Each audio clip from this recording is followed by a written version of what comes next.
Chapter 8 Seeds of Change. Daihong Mountains, high, oh high, 100 times 10,000 men take up the cry. Young men of the soil, fear not shell or knife. Each shot we fire takes an enemy life. Song of the Daihong Militia. Shang Shi-tu, the figurehead of the puppet administration, did not sleep easily at night. In spite of the 100-strong Japanese garrison so close at hand, in spite of the expanded Peace Preservation Corps pledged to support his regime, in spite of the efficient police work of his henchman Guo Fugui, he was afraid of the people. Someone in the village, he had no idea who, was in touch with the resistance forces in the mountains. Every so often, Shang Shi-tu found a stone lying in his courtyard with a letter wrapped around it. The letter described everything he had done in the previous few weeks, warned of swift and terrible retribution unless he changed his ways, and advised him to go to a designated spot for a conference with a certain Commander Liu to discuss ways of helping his country and atoning for his treason. Shang Shi-tu never went to the suggested rendezvous. He had no intention of risking his lucrative career as village head by contact with harebrained patriots who were probably atheistic communists. To be on the safe side, however, he never slept at home at night, nor did he ever sleep in the same place twice in a row.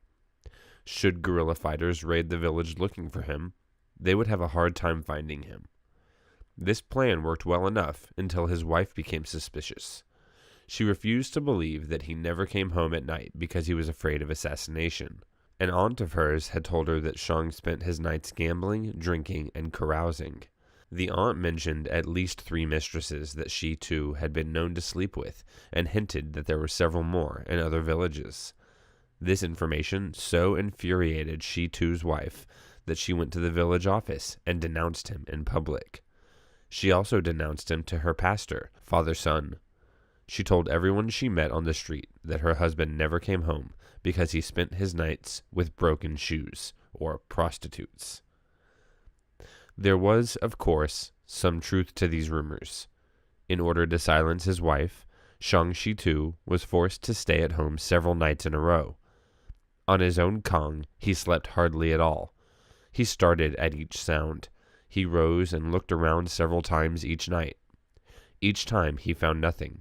The village lay absolutely still under the stars. Everyone, including the Japanese soldiers and their sentries, was asleep. On the 3rd night, worn out with fear and taut nerves, he finally fell asleep in spite of himself. He woke as he was dragged from his wife's side by several strong hands. When he tried to scream, a piece of cotton was jammed into his mouth. He fell to the floor, felt a gun barrel in his back, and dared not move while his assailants bound him tight. He heard a stifled scream as they also bound and gagged his wife. Then he was half dragged, half carried through the courtyard to the street. Someone ordered him to kneel down. He knelt. A single shot rang out in the stillness, followed by the muffled sound of cloth-shod feet running up the street. The footsteps gradually receded. But Shang Shi-tu did not hear them fade out. He was already dead. The execution of Shang Shi-tu paralyzed the puppet regime for several weeks. All the leading officials knew that such a bold raid could never have been carried out without an underground organization in the village itself. Even in broad daylight, they hardly dared step outside Japanese headquarters for many days thereafter. The arrogant Japanese feigned unshaken confidence, but belied it by doubling the men on guard duty and carrying out extra security checks at night. The peasants, on the other hand, could hardly conceal their delight. Had it not been for the fact that the least sign of jubilation would bring arrests, beatings, perhaps even executions, they would have demonstrated in the streets.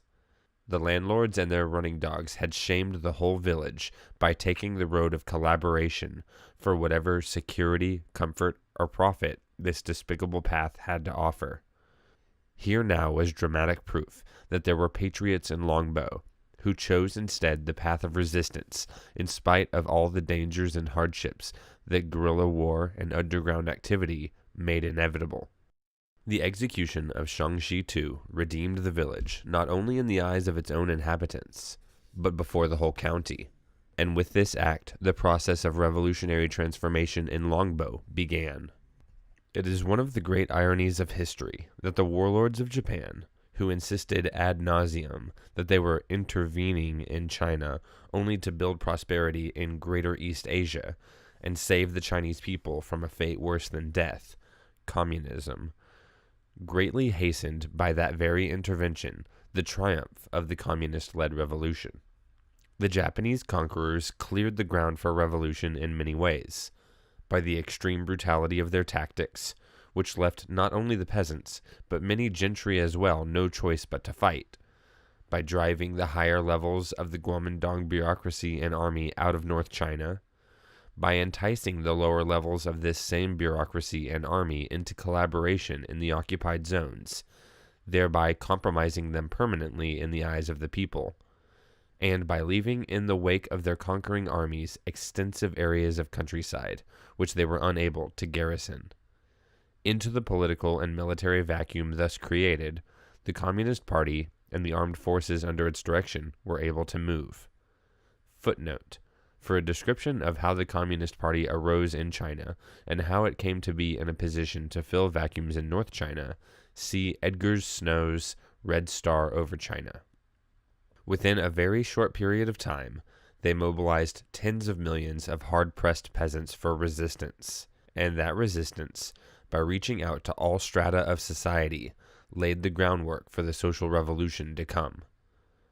Within a few days after the Japanese began their attack at Lukochiao in 1937, detachments of seasoned troops from the communist-led Workers' and Peasants' Red Army, known as the Eighth Route Army from the time of the United Front Agreement with Chiang Kai-shek in 1937, left Yan'an in North Shanxi, crossed the Yellow River, and took up positions in both the Taihang and the Wutai ranges of eastern Shanxi.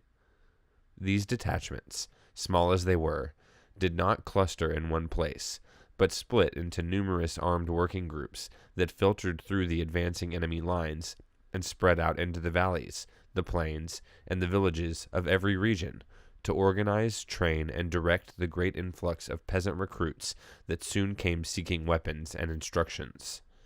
Each working group thus surrounded itself with detachments of peasant militia who lived at home, tilled their fields during the daytime and the summer season, and fought during the night and the off-season. From among the best fighters and leaders of the militia, recruits were drawn to replace those killed and wounded and to expand the growing regular forces. The mushroom-like growth of the Eighth Route Army and its supporting militia was paralleled by the growth of the Chinese Communist Party, which counted among its members most of the army commanders and recruited steadily among the most active of the rank-and-file soldiers. But the Communist Party did not confine itself to military mobilization alone.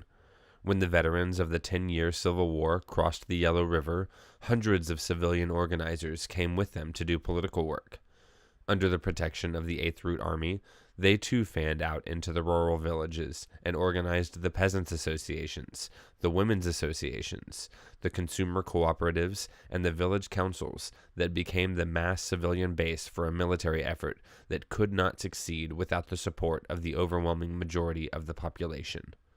The best, the most active leaders of these groups were recruited into the Communist Party to form local branches made up, in the main, of working peasants. Into the party also were drawn many students, intellectuals, and professionals from the cities who crossed the battle lines by the thousands to join the resistance. Wherever the Eighth Route Army and the Communist Party found a foothold, the disintegration resulting from defeat, panic, and the flight of the old officialdom was stopped. Out of chaos, order was gradually restored. Wherever possible, the remnant armed forces of the Kuomintang were regrouped and brought under unified leadership. Most important of all, as a result of these measures, the Japanese were driven from or denied access to the area unless they came in great strength, in which case the resistance forces temporarily retreated, only to flow back again when the Japanese wave receded. From the first small pockets, these resistance bases reached out to encompass whole counties. These counties, in turn, were linked into chains and systems to form extensive liberated areas, or border regions. In the liberated areas, new anti-Japanese resistance governments were set up by a coalition of parties and social forces that included patriotic Kuomintang elements and many outstanding individuals who belonged to no party. These governments were staffed by people from all walks of life, including landlords. Democratic elections were held to choose representative assemblies at the district, the county, and the regional level. And these assemblies, in turn, chose executive officers to carry out their will.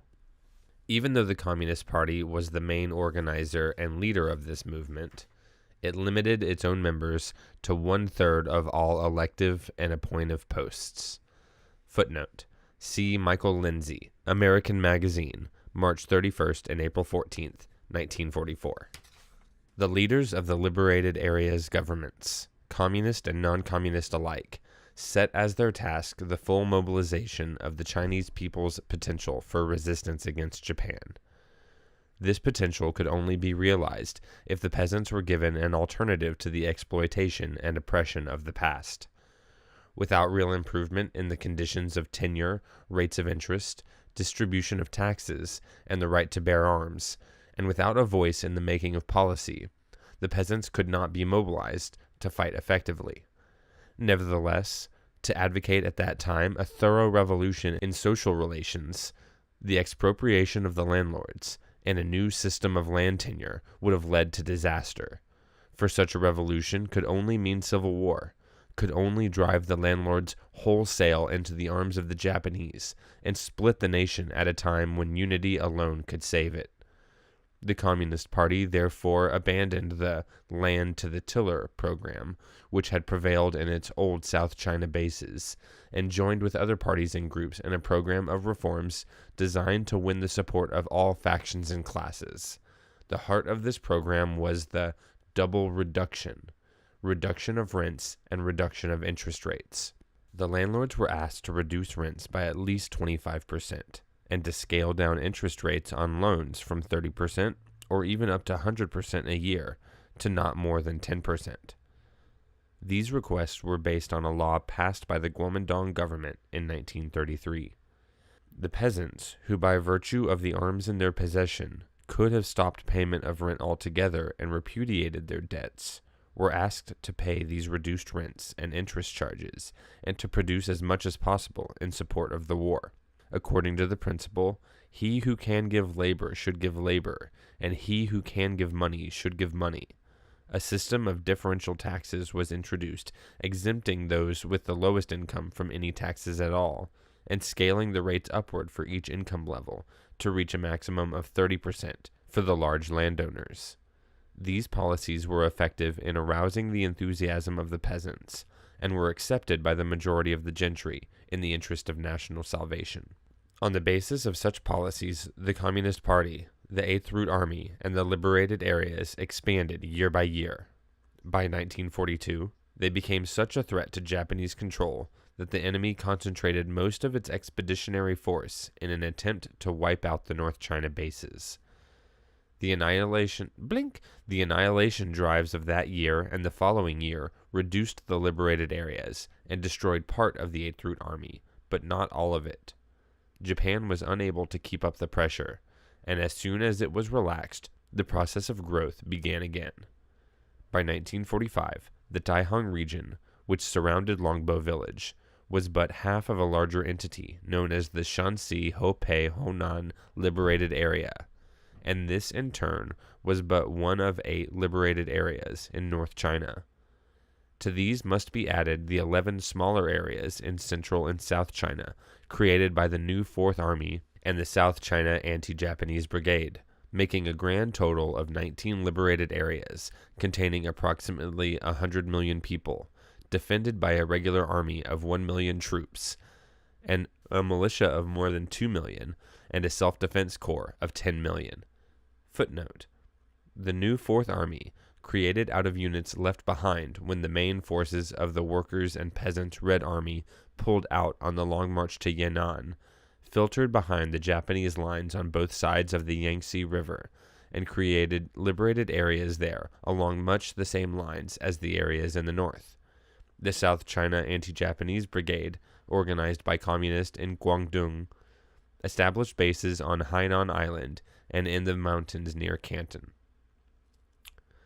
The morale, the fighting experience, and the organizing ability which the 8th Route Army and the Communist Party brought to Lucheng County in 1937 met an immediate response. Within a few days after the first detachments reached the area, dozens of recruits showed up. At least 2 of them were from Longbo village, 19-year-old Shi Caiyuan, son of a prosperous middle peasant, and 18-year-old Chao Yingui, a landless hired laborer. Footnote: before the Japanese surrender in 1945, another 4 men followed these 2, so that Longbo village could boast altogether 6 8th rooters, a fair record for a village not only occupied, but also fortified. In the short period that remained before the Japanese army arrived, communist political organizers joined local leaders of the Dare to Die Corps, a progressive resistance movement sponsored during United Front days by Yen Shishan, in setting up an anti-Japanese county government. By the time the Japanese troops marched into the county seat, the walled town of Lucheng, units of the 8th Route Army were already well established in the highlands, and the new government had already mobilized a large number of villages for resistance. When the enemy moved in, the leading personnel of the administration simply moved out into the countryside, set up offices in whatever village proved safest at the moment, and kept on working. A district leader was appointed for each of the 5 districts of the county. Like the county government, the district offices were mobile and were popularly said to reside in the district leader's dispatch cases as they walked from village to village. Longbo village lay in the 5th and southernmost district, the most heavily garrisoned part of the county. There the enemy garrisons were a serious obstacle to organization, but while their rule was supreme during the daylight hours,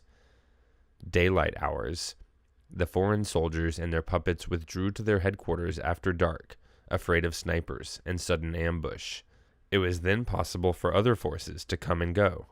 By organizing at night, the people of the 5th district, like those of the other 4, were able to build up a resistance government and maintain a district leader, a secret Communist Party committee, and a militia.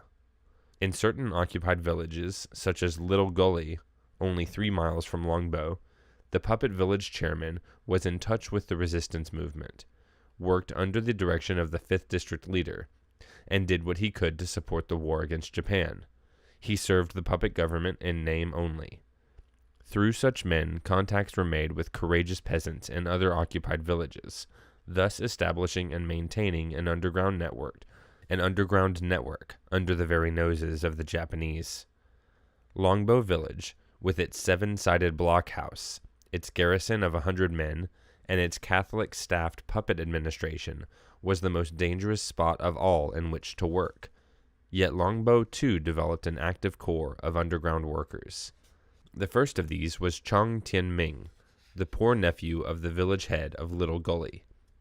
Though 20 years old and eligible, he was still a bachelor and lived alone. Footnote: most Taihang young men were married before they were 18. His father, a Beijing blacksmith, was dead.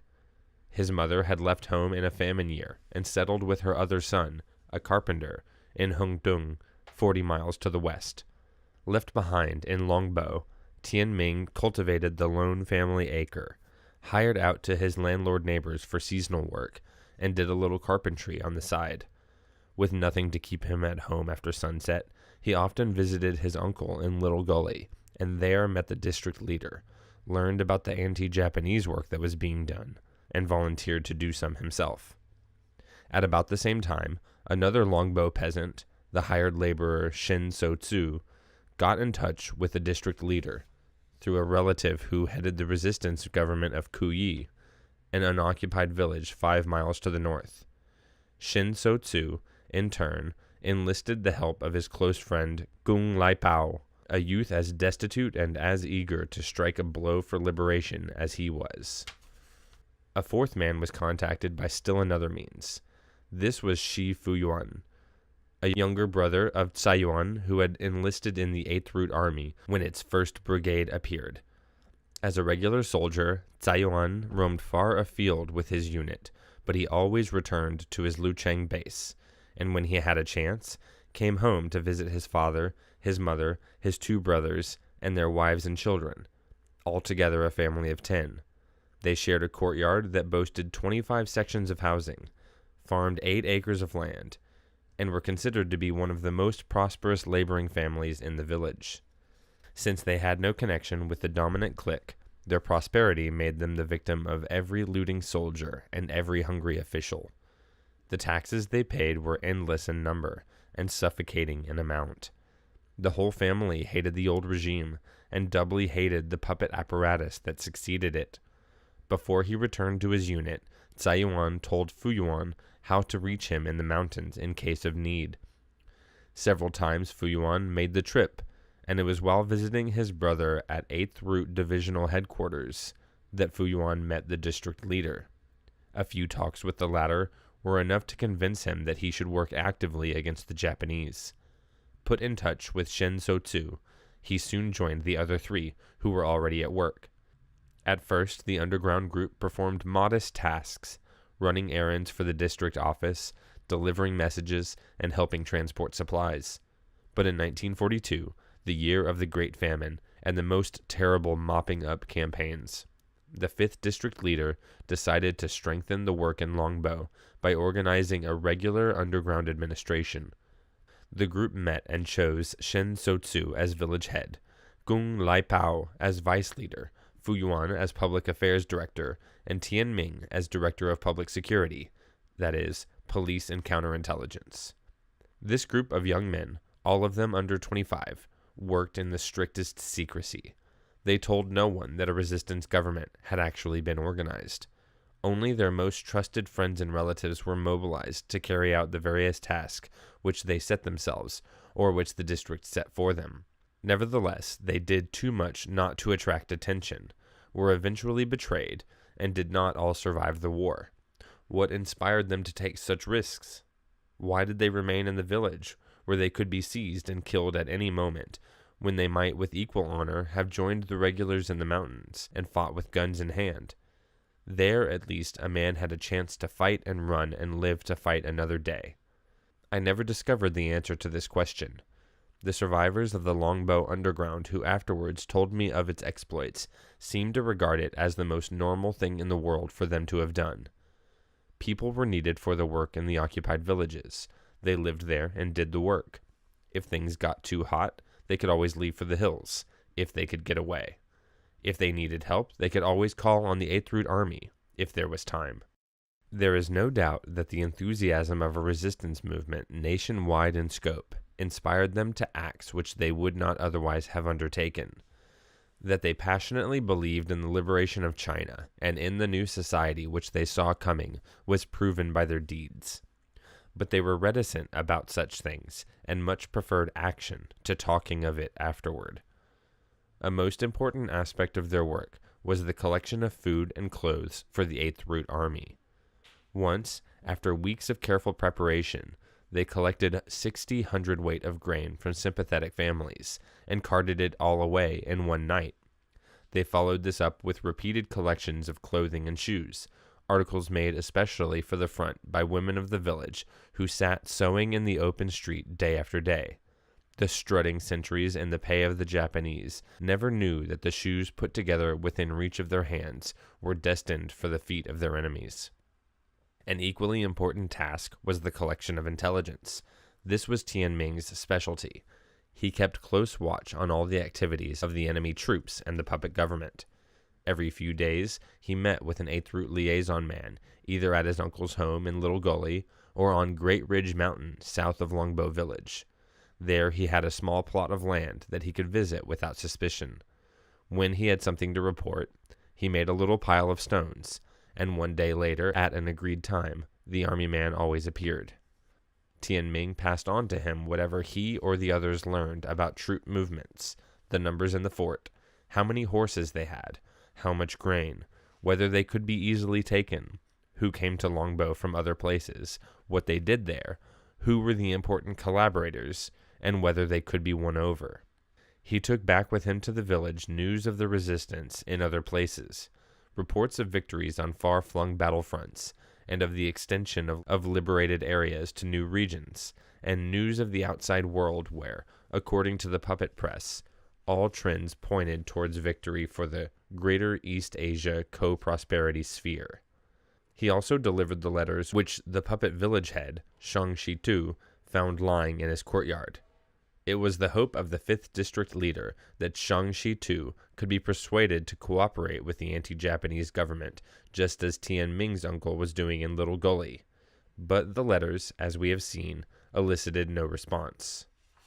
When the 5th District leader found that Shang Shi-tu could not be weaned from his treasonous course, he reported the matter to the county government. The Longbo puppet leader was tried in absentia and sentenced to death. A detachment of 8th Root soldiers was assigned to carry out the sentence. Several times they entered the village at night, but were unable to find where the condemned man slept. Tianming then thought of a way to bring him home, at least for a while. He personally got in touch with Shang Shi-tu's wife's aunt and encouraged her to spread the rumor about Shi-tu's nocturnal doings that led to his capture. A tip from Tianming also brought to an end the career of the marauding Kuomintang commander, Fan Tungsi. Not wishing to foment civil war, the 8th Root commanders had left Fan Tungsi's forces more or less to themselves. They hoped eventually to persuade them to join the liberation struggle. But as time went on and Tungsi's crimes increased, the peasants of many communities demanded that something be done. One evening, Tungsi brought 10 men into Longbo for a night of carousal. Word was quickly passed to the hills. The 8th Root army sent a squad on the double. In the early hours of the morning, they surrounded the house where the men were staying. When Fan Tungsi refused to surrender, they fired the whole courtyard. Fan Tungsi and his 10 colleagues burned to death. It was shortly after this that the rest of the detachment, under Shi Jinpao, surrendered to the Japanese and were incorporated into the puppet 4th column. In between collections of grain and clothing, the gathering of intelligence, the frequent trips to the hills, and the back-breaking work of making a living from Longbo's hard soil, the young men of the underground took what time they could to study politics. The county leaders regarded them as the nucleus for the future transformation of the village, and hoped to develop in them a revolutionary consciousness. In the liberation areas beyond the reach of the enemy, this was done by daily study in every armed unit, every government office, and every mass organization. Regular schools were also set up, where outstanding fighters and workers were sent to learn political theory.